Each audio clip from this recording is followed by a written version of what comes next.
the wolves in their natural habitat. It's actually snowing for once.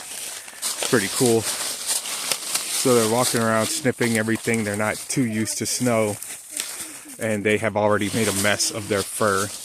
But I think they're having a good time. Let's see. They're sniffing. I don't know what they're trying to get a hold of, but they smell something.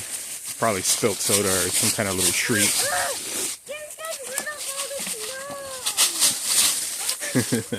And you're just kicking all that up, making a big old mess. And of course, they're wrapping themselves around my legs to where I can't walk.